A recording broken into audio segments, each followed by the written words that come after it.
e foi meu orientador também, né? Tal como Santoro. É importante dizer. Ok, gente. Então, tá me ouvindo? Ah, mudou um pouquinho aí. Bom, bom dia novamente a todos. Queria primeiro agradecer a oportunidade para falar com vocês. Em geral, esse tipo de palestra, para mim, eu acho que é uma das mais difíceis, porque você falar com colegas da sua que está colaborando com você é uma coisa, quando você tem que repensar o que você está fazendo e fazer para um nível em que a gente quer fazer propaganda, a gente quer atrair gente para trabalhar com a gente, então a gente precisa falar no nível acessível, fica mais difícil. Ainda mais depois do coquetel de ontem, eu espero que a consequência não seja muito complicada. Eu costumo falar muito mais, eu e a Márcia na mesa de baixo, a gente costuma fazer uma competição quem é que fala mais, mas hoje eu vou tentar ser um pouquinho mais rápido para compensar o tempo que ela roubou de mim, mas foi justo, porque a palestra dela foi muito boa, tá bom? Então, vamos lá. O que eu vou falar hoje é sobre, deixa eu ver se eu acho o pointer está aqui. Bom, aceleradores de partículas, e eu vou tentar, quando o Santoro me sugeriu esse tema, eu parei, pensei, falei, bom, vai ser difícil falar sobre isso, porque o campo é muito vasto. Então, qual seria o enfoque? Então, uma das coisas que talvez seja uma impressão minha, talvez não esteja correta, é que, em geral, a gente fala muito acelerador, detetor, e o acelerador aparece lá, assim, a partícula chega, colide. Então, eu vou tentar mostrar para vocês como é que a gente acelere, como é que a gente tem, no final de uma cadeia de eventos, equipamentos, dispositivos, como é que a gente tem uma colisão. Tá bom? Então, para começar, o que eu vou falar para vocês, eu vou falar sobre os princípios básicos, uma partícula carregada em um campo magnético, em um campo elétrico magnético, os dispositivos aceleradores, tá? Que isso aqui é o que eu estou dizendo, aceleradores, quais são os dispositivos que vão aumentar a energia, aumentar a velocidade de uma partícula, basicamente isso. Só que isso não é tudo. A gente precisa controlar essa partícula, porque você tem que fazê-la colidir, uma colisão dessas partículas é algo que, do ponto de vista de tecnologia, eu tenho uma comparação que é como dois arqueiros a 10 quilômetros de distância disparar uma flecha e acertar uma na frente da outra. É uma comparação mais ou menos. Tá bom? Então, a gente vai falar sobre esses dispositivos, que são os dipolos magnéticos, os quadrupolos magnéticos. Na verdade, existe mais do que quadrupolos, eu vou falar só sobre os quadrupolos, porque a função é a mesma dos outros, e depois falar sobre os colibadores. Tá legal? Bom, para começar, vamos lá. Princípios básicos. O que a gente está usando aqui? Lei do eletromagnetismo. Basicamente, a gente tem a lei de Gauss para o campo elétrico, o campo magnético. Eu botei entre parênteses, porque, na verdade, a gente não vai usar nada, essa parte que a gente não vai ter impacto nenhum para a gente. Essas leis aqui é que vão ter maior impacto, basicamente, é o que a gente usa no acelerador. Tá? A gente, apesar da tecnologia, apesar do avanço, basicamente a gente faz a aceleração dessas partículas com o eletromagnetismo clássico. Tudo bem que a relatividade está lá, tá bom? E eu vou até dar uma pontinha para vocês sobre isso, mas a gente precisa saber a lei de Maxwell para fazer isso, tá bom? Então, é por aí que vamos começar. E eu estou vendo a cara de vocês. Bom, para alívio de alguns e talvez decepção de outros, eu vou simplificar um pouquinho, tá? Eu não vou dar uma aula de eletromagnetismo nem de Maxwell, não, porque senão a gente ficaria aqui o resto do semestre. Tá bom? Então, basicamente, o que é que nós temos? Quando você tem duas partículas, um dipolo de cargas iguais ou cargas diferentes, você forma um sistema com linhas de campo. É assim que as partículas carregadas interagem. E é isso que a gente vai usar. Só que, em vez de imaginar num vácuo, aquele mundo idealizado, uma partícula sozinha no universo, ou duas partículas sozinhas no universo, a gente vai começar a pensar já em um dispositivo que, mais simples deles, é o quê?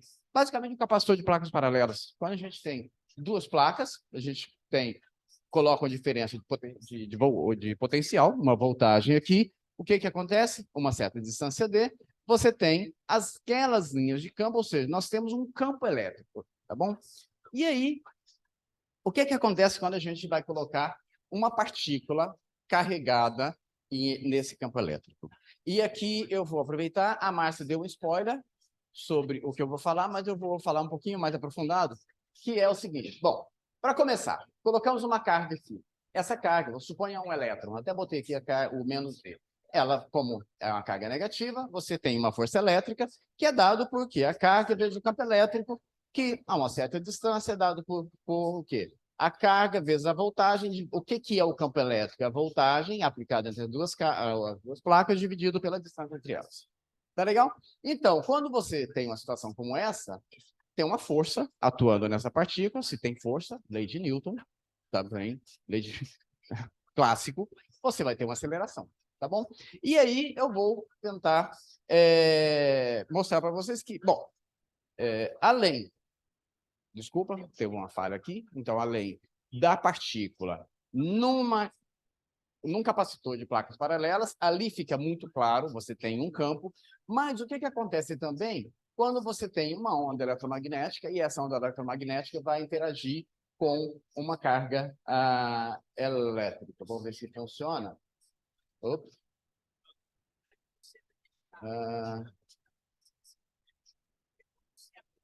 Deixa eu fazer aqui. Pronto. Então, da mesma maneira que, quando eu tenho uma partícula, um elétron, num campo entre duas placas, ela vai sofrer uma força, se por acaso essa partícula receber uma onda eletromagnética, como nada mais é do que dois campos, um campo elétrico e um campo magnético perpendicular entre si, quando essa onda passar por uma partícula que está aqui, essa partícula vai sofrer a ação desses campos, ou seja, vai ter uma força atuando nessas partículas. Só que a gente vai usar, eu falei eletromagnetismo lá do lei de Maxwell, a gente usa uma equação que é um pouquinho, aí, alguns anos depois, que é a força de Lorentz, que é qual é a força que uma partícula sofre quando tem a presença de um campo elétrico e um campo magnético. Tá legal? Bom, e uma outra lei que é consequência da lei de Maxwell que a gente vai usar, eu coloquei isso aqui apenas porque lá na frente, talvez na próxima aula, porque na verdade são duas aulas, tem hoje e tem amanhã, eu vou ter que usar essa parte também.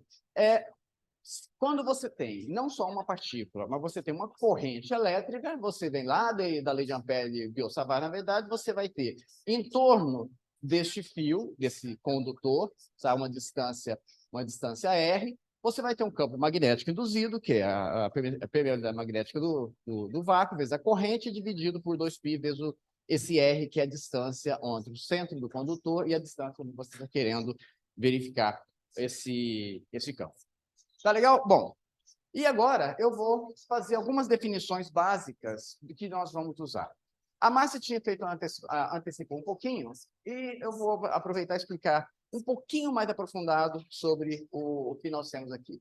Pegamos aquele exemplo da diferença da partícula num campo elétrico. Então, vai sofrer uma força, essa partícula vai ser acelerada. E qual é a energia que essa partícula vai ganhar? Então, veja bem, se eu tenho uma diferença de 1 volt aplicada entre essas placas e um elétron, tá? Claro, partindo velocidade inicial zero, eu tenho a velocidade, a energia que eu vou ter no final vai ser dado por meio de mv ao quadrado, tradicional, vezes o trabalho dessa força, que traduzindo isso aqui nas grandezas que nós temos, isso aqui essa energia vai ser igual à carga do elétron, ou seja, a carga fundamental vezes o V, tá? Como, partindo dessa expressão, colocando aqui, ó, substituindo 1 elétron-volt, é 1,6 vezes 10 a menos 19 coulombs, vezes 1 volt, mas eu posso escrever volt como sendo joule por coulomb. Explicando isso, eu tenho 1 elétron-volt, é a energia correspondente a 1,6 vezes 10 a menos 19 joule. Tá? E aqui a gente tem uma unidade que primeiro que adequada às dimensões, não só dimensões, mas as intensidades das energias que a gente trabalha. Tá? Trabalhar com joule não é uma unidade adequada para a gente trabalhar nessa área. Tá bom? E aí, eu vou aproveito para fazer só chamar a atenção de vocês, que nessa área a gente mede energia, momento, massa, tudo com a mesma unidade. Na verdade, a gente simplifica um pouquinho, porque a unidade correta para massa seria GeV por seu quadrado. Mas como nessa unidade C, a velocidade da luz é 1, a gente despreza. A gente exige dos alunos que sejam coerentes com a questão dimensional, mas a gente mesmo, às vezes, dá uma relaxadinha, porque não vai ter muito impacto. Então, veja bem, a gente sabe que a energia é dada por mc², que vem lá da relatividade, onde essa massa é a massa relativística, ou seja, é a massa em que de uma partícula acelerada não é igual à massa de repouso dessa partícula, mas a conversão da massa relativística é dada por quem? O fator gama de Lorentz vezes a massa de repouso da partícula. Portanto, a gente pode achar o gama, o fator de Lorentz, que eu acho que quase todo mundo aqui já deve ter visto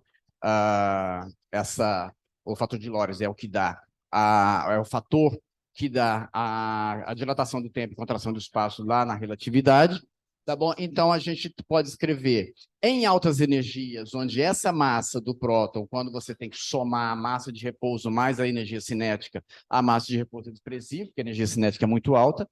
Então a gente pode escrever o gama como sendo simplesmente a energia da partícula dividida pela massa a massa de repouso da partícula. No caso em que eu vou usar como maior exemplo, que eu vou usar o LHC, a gente está acelerando prótons. O próton, a massa dele é 938 MeV, ou seja, 0,938 GeV, que a gente aproxima para 1 também, para não ficar muito complicado. Ou seja, quando a gente fala que o LHC está acelerando uma partícula, um próton, a 6,8 TeVs, ou 6.800 GeVs, na verdade, a gente está falando que o fator gama dele é 6.800. E aí, só por curiosidade, eu falei, bom, qual é a velocidade dessa partícula? Se gama é dado por 1 sobre a raiz de 1 menos v sobre c ao quadrado, qual é a velocidade? E aqui a quantidade de novos é importante, tá? Então, essa partícula, o próton, dentro do LHC, ele está viajando a 0,999999891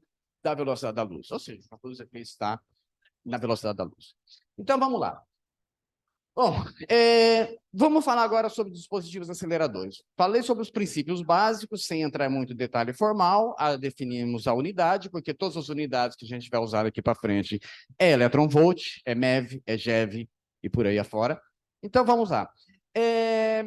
Na verdade, a história dos aceleradores começa um pouco antes disso aqui, porque nós tínhamos aceleradores eletrostáticos. Eu resolvi focar apenas nos outros aceleradores em que usam, basicamente, o princípio de corrente alternada, campos alternados e assim por diante. Eu não poderia deixar de falar sobre o ciclotron, e eu acho que...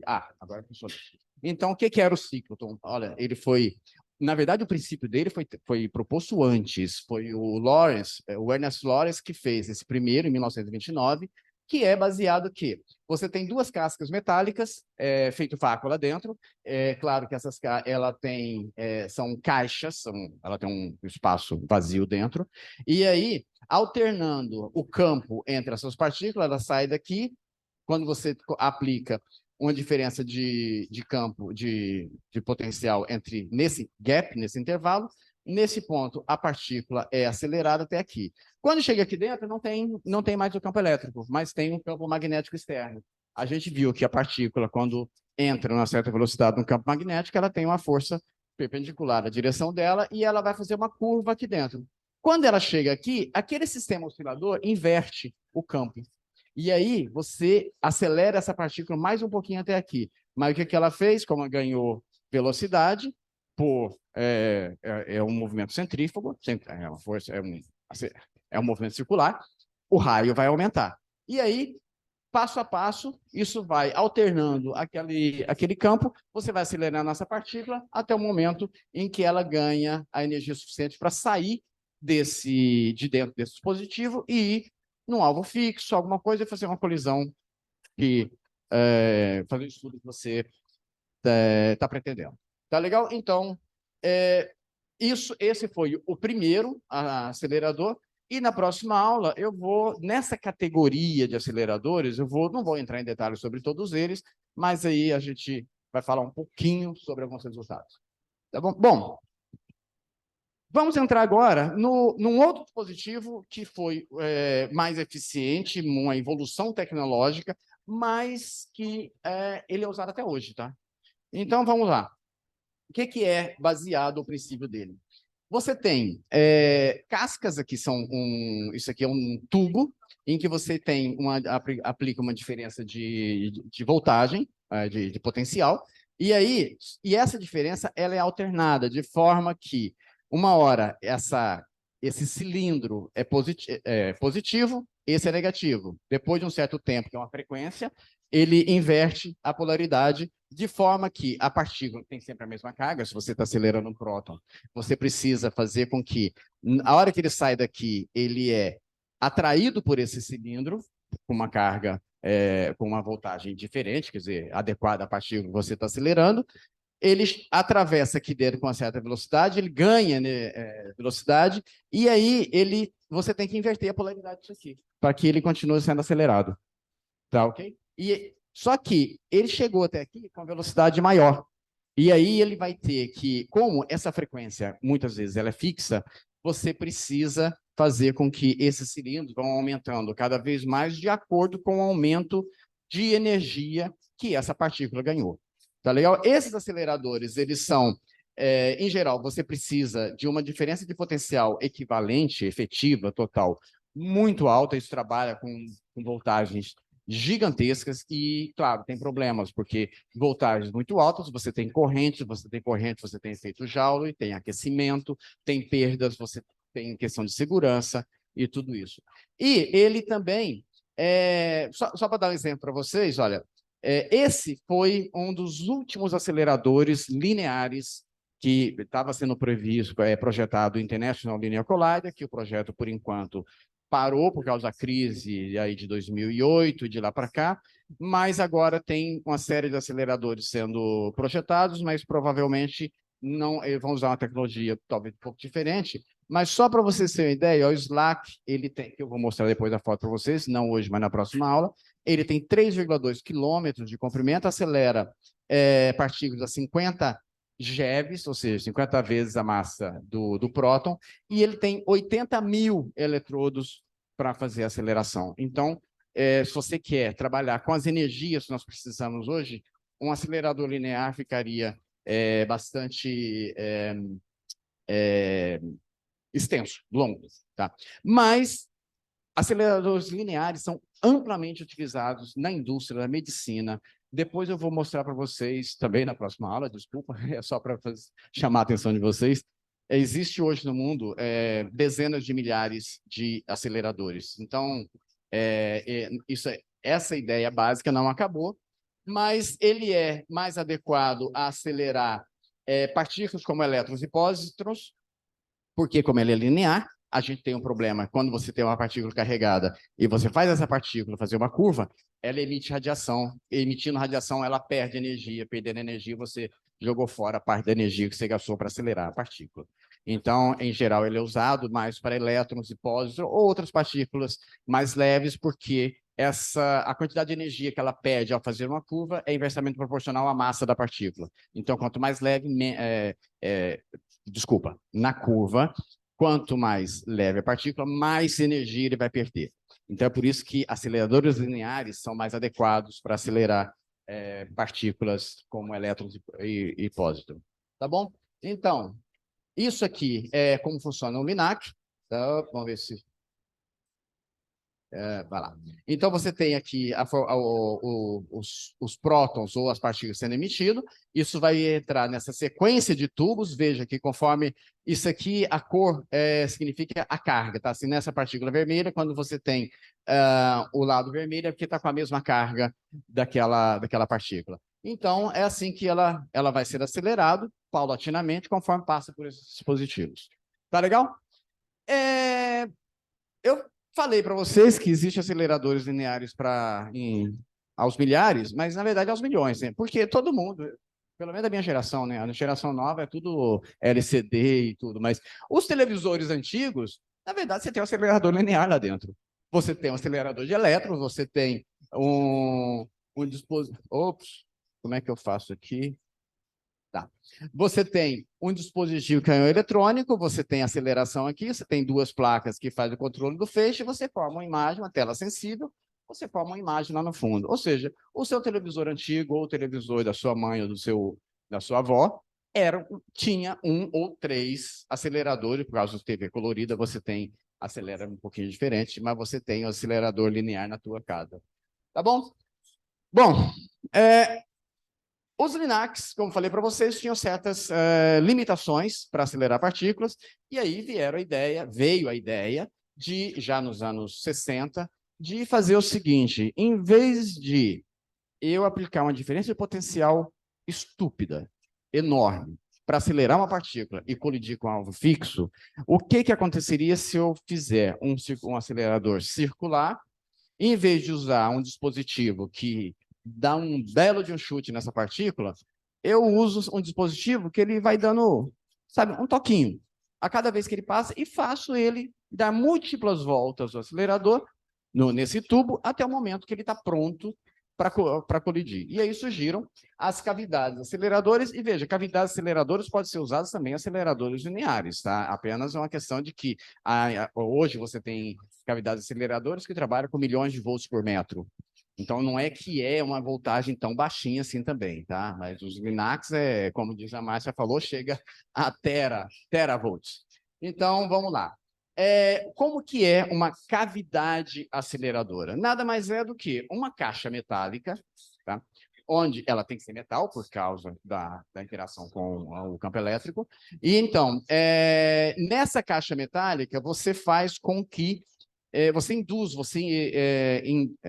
uma onda, um campo lá dentro. Esse campo ele é oscilante, e o tamanho e a forma dessa caixa, para que essa onda entre em ressonância lá dentro, o formato da caixa é importante, que depende da onda, da frequência que você vai colocar lá dentro, que eu já vou mostrar para vocês. Então, a definição de uma cavidade depende, já começa quando você vai falar assim, bom, quanto de energia eu quero que a minha partícula ganha em cada vez que passa ali.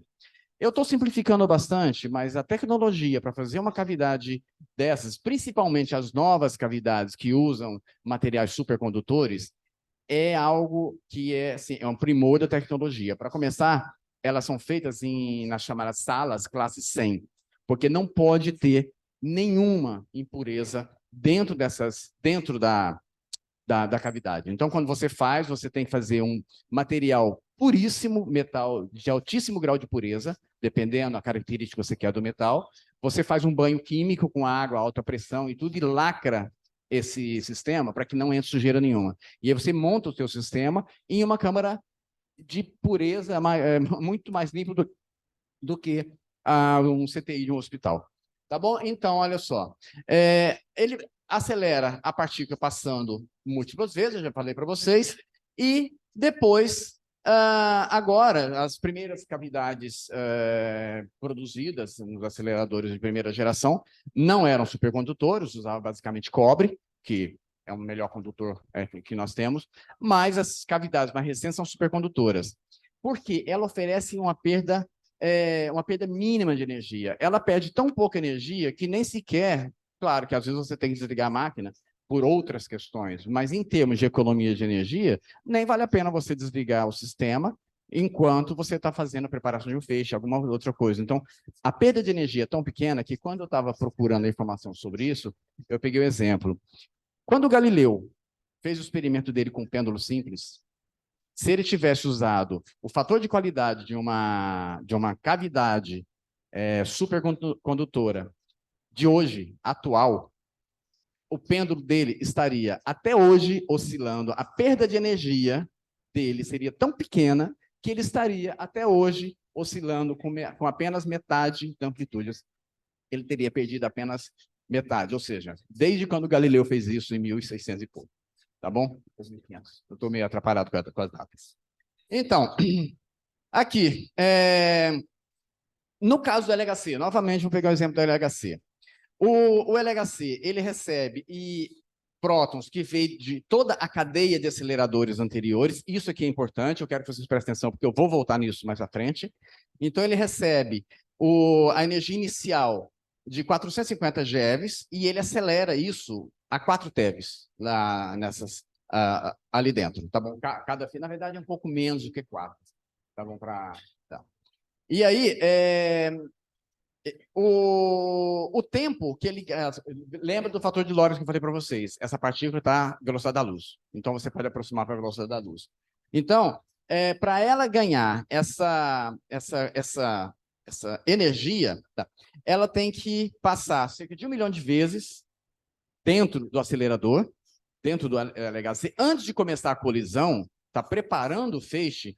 Esse feixe de prótons passou cerca de 1 milhão de vezes nas cavidades aceleradoras para ganhar energia suficiente, um gradiente de energia. Na verdade, se você tem, não tem um conjunto só de cavidades no LHC, por isso vocês podem estar pensando que esse número aqui não está batendo com a energia que a gente está colidindo lá. Mas a onda que ele colocaram dentro dessa cavidade é em torno de 400 MHz. Lembra que eu falei para vocês? O projeto da cavidade começa quando você fala quanto de energia que eu quero que a partícula ganhe em cada passagem. Então, qual é a frequência da onda que eu vou ter que colocar lá dentro? E aqui é a frequência dentro da cavidade ressonante do LHC, você tem um campo que oscila a ser de 400 MHz. Isso também tem uma importância vital aqui. Por isso, devido a isso aqui, você tem um certo impacto em qual a energia mínima que a partícula precisa entrar, e já vou falar sobre isso. Então, vamos lá. Aqui você tem um conjunto de radiofrequências do LHC, que está aqui do lado, aqui está o CERN, o CMS deve estar por aqui. Então, você tem aqui as cavidades de radiofrequência. Tá? No caso do LHC, essas são as cavidades, são parecidas com ele, não são só, são mais do que um conjunto. E aí vem o pacote de próton. Aqui dentro é a cavidade onde você tem uma onda estacionária. E aí a onda, o campo elétrico fica oscilando. A direção do campo elétrico fica oscilando, tá? 400, com uma frequência de 400 MHz. Isso aqui é onde tem uma antena onde eles injetam aqui dentro essa onda onda eletromagnética. E aí, conforme as partículas chegam aqui, veja que ela é vermelha, significa que aqui você tem o campo elétrico está com um determinado sinal que vai atrair esse pacote. E vocês viram um pouquinho antes, quando ele chega mais ou menos no meio, muda a polaridade e aí o campo que está aqui vai empurrar.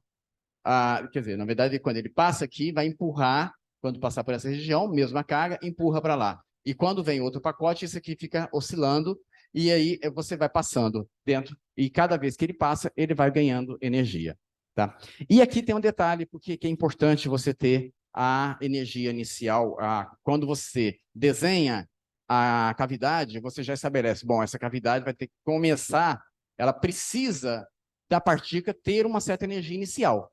Por quê? Conforme ela chega aqui dentro, se ela estiver fora de frequência, fora de sintonia, fora de fase com o campo, com o que está aqui, se ela estiver um pouquinho fora de fase, ou adiantado ou atrasado, a cavidade acaba ou atraindo, ou seja, ou acelerando mais do que as outras, ou freando, acelerando menos do que as outras. E com isso você vai preservando a sua estrutura de o que a gente chama de bunch, que é um pacote de partícula, que depende da cavidade, tem um certo tamanho, alguns centímetros, na verdade não varia de poucas dezenas de centímetros, 20 centímetros, nada mais, além disso. Tá legal? Então é por isso que, para essas cavidades, você precisa ter uma energia inicial dessas partículas. E aí que vocês vão entender por que a Márcia já mostrou, eu vou mostrar também depois, toda aquela cadeia de aceleradores até chegar no LHC. Tá legal? Bom, da parte de acelerar a partícula, eu acho que, com isso, eu não falei nada, como eu falei para vocês, não falei dos aceleradores eletrostáticos, que nem, na verdade, não se usa nesses aceleradores mais. Então, basicamente, o que nós temos? Para acelerar as partículas, num acelerador, você tem um linac e você tem as cavidades. Basicamente, é isso que vai dar energia à sua partícula. Mas, como eu falei para vocês, uma colisão disso exige uma precisão estúpida. E você não não pode pegar uma nuvem de prótons e jogar de qualquer maneira lá dentro, até porque vai dar problema na própria cavidade, não vai acelerar, se você tiver com prótons totalmente fora de fase, você não vai conseguir acelerar a sua partícula, então você precisa de preparar o feixe e, principalmente, na hora de você fazer a colisão, esse feixe tem que estar bem, que a gente chama, bem comportado. Ele tem que estar com o tamanho do banco. O banco seria num trem, no metrô, você tem o trem e você tem os vagões. Então, você tem ali os pacotes de partículas. Isso tem que estar muito bem colimado, ou seja, focalizado, porque quanto mais próximos os prótons tiver cada um deles, maior a probabilidade de colisão que você vai ter quando você conseguir ter uma boa mira. Se você tem os prótons muito espalhados, a taxa de colisão vai ser muito pequena, a probabilidade de colisão vai ser pequena. Então, você tem que maximizar a probabilidade de colisão em cada cruzamento de bandos que você tem ali dentro. Tá legal? Então, a gente precisa fazer o controle do feixe. Ali está falando 30. Então, vamos lá. Então, deixa eu acelerar um pouquinho mais. Então, olha só. Primeiro controle que tem. Você tem um acelerador que tem um tubo e você tem que manter o seu próton dentro desse tubo. E no caso do acelerador linear, circular, essa partícula tem que fazer a curva para acompanhar o seu acelerador. Tá legal? Eu fiz uma conta aqui, bem tranquila, que veja bem, lá no caso do ciclotron, o primeiro, você tinha um dipolo, como esse aqui, o seu detetor inteiro estava dentro do seu dipolo, você não tinha que se preocupar com isso. Agora, quando você está em um acelerador linear com quilômetros, você não tem como fazer um dipolo daquele tamanho, seria impraticável. Então, você usa o quê? Um dipolo que ele vai curvar o seu próton, ele vai passar ali apenas na trajetória dentro do tubo do seu detetor. E aí, o que nós temos? Se você tem um dipolo, que é um campo como esse, aqui dentro, você vai precisar, para fazer o campo, o próton, manter uma trajetória curvilínea com 27 quilômetros, você precisaria de um campo da ordem de 5,3 Tesla, porque um próton a 6,8, 7 TeV, a rigidez que a gente chama, a rigidez magnética dele, é tão grande que é muito difícil você fazer esse próton fazer uma curva.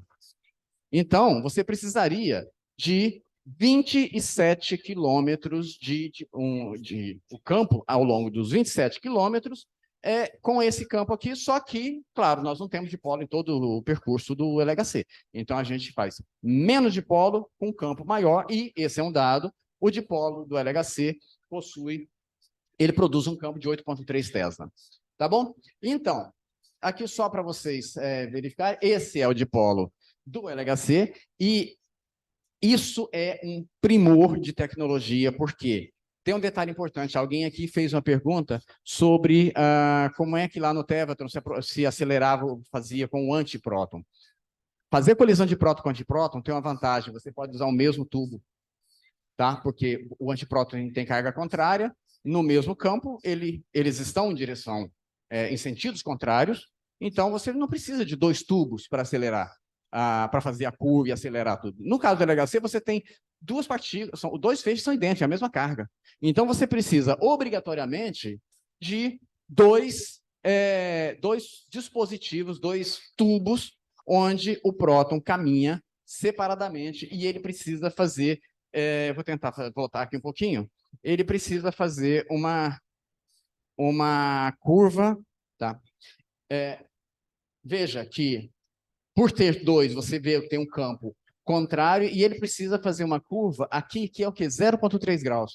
Ou seja, mesmo com 8,3 Tesla, esse próton vai se curvar apenas 0,3 graus dentro de um dipolo. E, claro, você tem aí, são mais de 20 quilômetros de polos ao longo do acelerador. Tá bom? Então, vamos pular aqui. Agora, a gente sabe que eu mostrei para vocês uma corrente no campo elétrico produz campo magnético. Se você tem dois fios com corrente em sentido contrário, esse campo vai se repelir e você tem uma repulsão entre os fios. Isso aqui é só uma curiosidade, tá? Porque eu acho que é tão fantástico isso aqui que eu acho que merece ser citado. Então, olha só. No caso do dipolo do LHC, nós temos o quê? Nós temos essa configuração, você tem os dois tubos, tá? E para produzir 8,3 Tesla, nós precisamos de 160 cabos, são cabos como esse, que são também uma tecnologia desenvolvida pelo CERN, que usa nióbio e titânio, e tem, acho que nióbio e titânio. Então, o cabo é feito dessa maneira, que ele é enrolado aqui em volta, são dois conjuntos, cada conjunto tem 80 cabos, cada cabo desse forma, tem uns cabozinhos que é feito dessa maneira, e cada filamento desse está aqui, tá? Cada bloquinho daquele tem os filamentos de nióbio e titânio. E aí vem a coisa mais fantástica. Você tem tantos dipolos, não só dipolos, só dos dipolos do LHC, você tem 2 vezes 10 a... Desculpa, aqui, você tem 1,38 vezes 10 a 12 metros. Tá? Isso é 9 vezes a distância da Terra até o Sol. Se você juntar os outros magnetos, quadrupolos e tudo, você tem 10 vezes isso. Então, você tem 90 de filamentozinhos, aqueles microscópicos, esses filamentozinhos aqui. Você tem 90 vezes a distância da Terra até o Sol, tá bom? Só para impressionar um pouquinho vocês. E agora vem a coisa mais impressionante. A corrente que passa nisso aqui é cerca de 11.800 amperes para produzir aquele campo, tá bom? Se você usar a força por comprimento, isso aqui é uma equaçãozinha, vou pular um pouco porque meu tempo já está acabando. Então, você tem 2 dipolos, cada elemento desse, porque você tem aqui, você tem um conjunto aqui, tem outro aqui, aqui passa um feixe, aqui passa o outro. Cada conjunto desse vai repelir um ao outro. Como você tem 2, você tem uma força de repulsão de 400 toneladas por metro. Então, em cada metro de um dipolo que tem 14 metros de comprimento, você vai ter 400 toneladas de força, e é por isso que os engenheiros tiveram que fazer o famoso collar, um sistema que aço não magnético. Isso aqui, eles são chapas de 1 centímetro mais ou menos, colada, parafusada uma na outra, com 14 metros de comprimento. Aí vocês podem imaginar o peso que é um dipolo desse. Tá legal? Eu vou pular um pouquinho. Agora eu tô com... Tá bom. Agora tá de acordo. Então, controle do feixe. Eu falei que você precisa mudar a curvatura do feixe simplesmente para mantê-lo dentro do tubo. Mas, além disso, você precisa focalizar você precisa fazer com que essas partículas elas sejam muito próximas uma da outra, tenha algo bem como se fosse uma agulhazinha de prótons, e não uma nuvem. Tá? Então, o que a gente usa? A gente usa chamados quadrupolos, que nada mais do que lentes magnéticas. Então, você tem um quadrupolo dessa maneira, você tem o campo formado de tal maneira, como a gente sabe, se o próton está passando, força magnética é perpendicular à direção do campo e da velocidade. Portanto, ou você vai focalizar num sentido ou em outro, e aí a gente tem também sextupolos, octopolos, mas vamos falar só sobre os quadrupolos, que é um pouquinho diferente dos dipolos, porque você tem, em vez de só aqueles solenoides, filamentos, você tem os 4, e conforme o próton passa, ele é focalizado numa direção, ou então, em outro, ele faz vertical, horizontal, e com isso você vai organizando esse pacote até o momento de você fazê-lo colidir, tá? Mais um pouquinho à frente. Só que, lembra que eu falei para vocês que os prótons, apesar de que o vácuo aí dentro é um vácuo maior do que o do espaço sideral, no espaço sideral você tem cerca de um próton que vem do vento solar, tudo tem um próton por metro cúbico. Aqui dentro você tem menos do que isso. Então, o vácuo que tem dentro do tubo do LHC é maior do que o vácuo do espaço sideral. Então, mas mesmo assim ainda sobra alguma, você tem algumas partículas que colidem, ou então algumas partículas podem sair da sincronia com as cavidades aceleradoras, e aí eles acabam saindo são meio rebeldes e acabam saindo daquele pacotão principal. Então, o que você usa? Você tem que limpar esse feixe de vez em quando, e aí você usa o que a gente chama de colimador. A ideia do colimador, se a gente, quem viu aqui a estrutura da matéria, alguma coisa, viu que o Rutherford usou de certa forma isso, quando ele botou o polônio dentro de uma caixa de chumbo com um buraquinho, aquilo era um colimador, porque ele conseguiu um feixe mais bem definido. Então, o colimador nada mais do que ele absorve as partículas que estão fora do ou da posição ou da energia, porque quando se está com energia diferente, ao passar para o dipolo, ele pode ser mais curvado do que os outros. E aí, o que acontece? O colimador é um elemento passivo, porque você tem placas de metal que são aproximadas, ou cerâmica, que são aproximadas aí, cerca de 1 milímetro, tá bom? E os prótons que estão fora daquele pacote vai colidir com esse material todo aqui, tá bom? Você está vendo que tem um monte de prótons em volta, e quando passa, ele vai perdendo parte desses prótons, e o teu feixe vai ficando mais limpo em volta. Tá legal? E aí, depois de tudo isso, bom, tem mais uma partezinha. Olha só, eu falei tudo aqui sobre aceleradores, sobre controle do feixe, acelerar, dar energia, aumentar a energia desse feixe e tudo, mas e o feixe? Que feixe é esse? Do que vem? De onde vem? Então, eu esqueci dessa parte. Então, o que nós temos? No caso, novamente, do LHC, nós temos um tanque de hidrogênio, tá? Esse hidrogênio é hidrogênio molecular, H2, normal.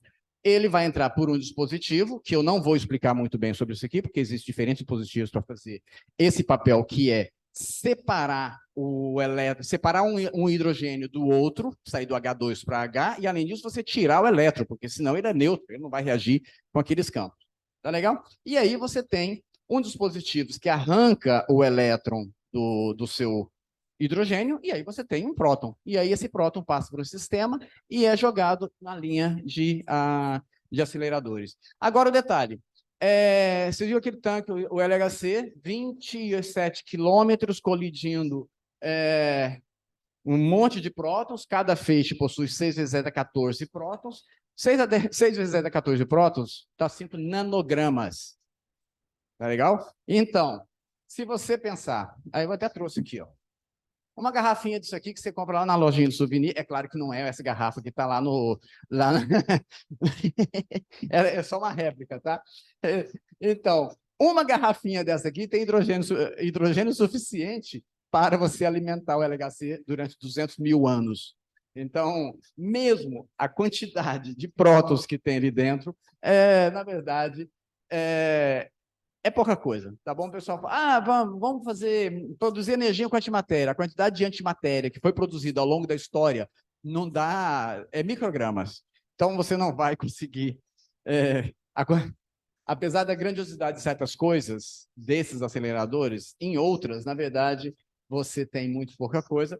E, finalmente, depois de obter o próton, acelerá-lo, controlar, colimar, você tem uma colisão num detetor, aqui eu peguei isso é o CMS, e você tem o quê? Esses prótons vão em 25, são bunts de 25 nanosegundos de comprimento, ou seja, se você fizer a conta dos 27 quilômetros, você tem uma taxa de colisão que dá em torno de 40 milhões de colisões por segundo, e teve alguém que perguntou na aula passada sobre o experimento para falar sobre o Blue Balls, e aí pensou, bom, mas aí a gente está vendo o Blue Ball. Na verdade, não.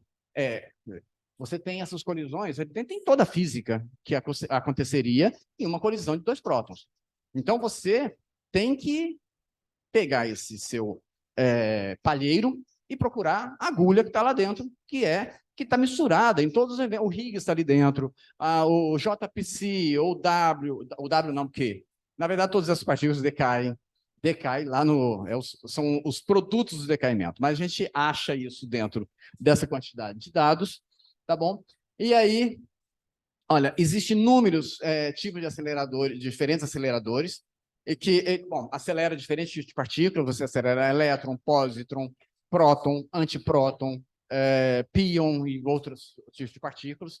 É claro que para acelerar o pion você tem que ter uma aceleração de uma outra partícula antes de produzir o pion para depois você conseguir. Ele não existe, ele é uma partícula instável, né? Mas olha só, vamos pular aqui. É só para falar que amanhã eu vou pegar tudo isso, porque todos esses são os princípios básicos utilizados em qualquer acelerador que nós temos. Então, amanhã eu vou falar para vocês sobre os principais aceleradores, tarefa difícil, mas alguns dos aceleradores e o que para mostrar que, mesmo para a gente que está na área, eu estou na área há 30 anos, e a gente pensa em aceleradores, só pensa em alguns, Tevatron, Fermilab, mas existem aceleradores para física de partículas, espalhados por várias partes do mundo. Obrigado e desculpa ter estourado o tempo um pouquinho.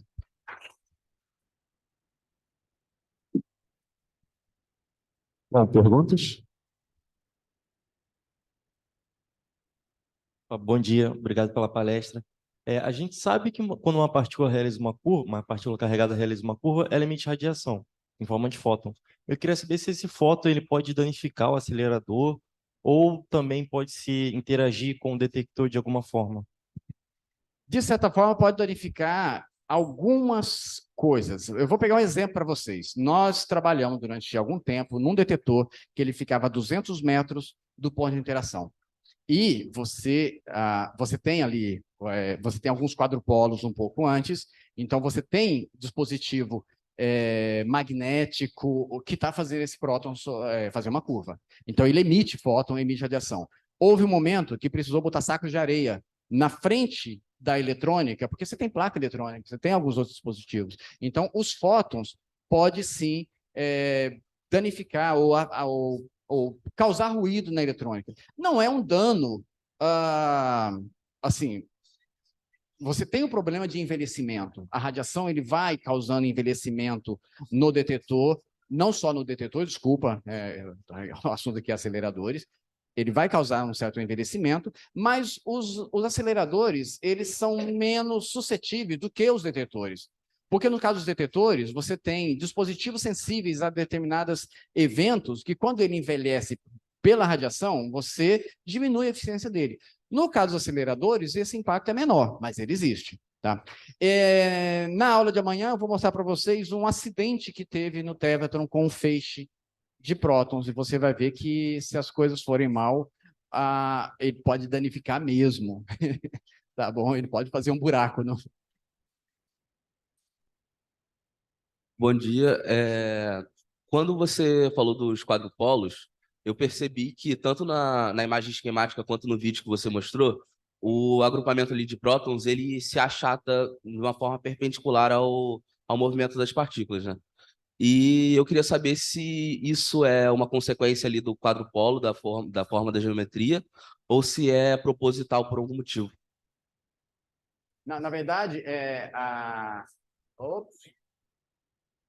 na verdade, é proposital, porque o que você quer? Você quer, ao longo do caminho, você quer ir espremendo. A gente faz squeezing, você vai espremendo o feixe para que ele fique mais próximo do outro. Tá? Então, você não consegue fazer uma lente dessa tipo circular. Você pode usar, talvez, os octopolos, porque você melhora, mas como é que você faz? Você aperta ele no sentido, na frente você tem um outro que vai no outro sentido, e você vai paulatinamente espremendo, mas o movimento é perpendicular. Você viu que eles focalizaram perpendicular à direção, mas basicamente porque é o quê? Desculpa. Basicamente é o quê? Veio da força de Lorentz, que é o perpendicular ao campo magnético. E aí você faz conjuntos de quadrupolos. O LHC agora, para o super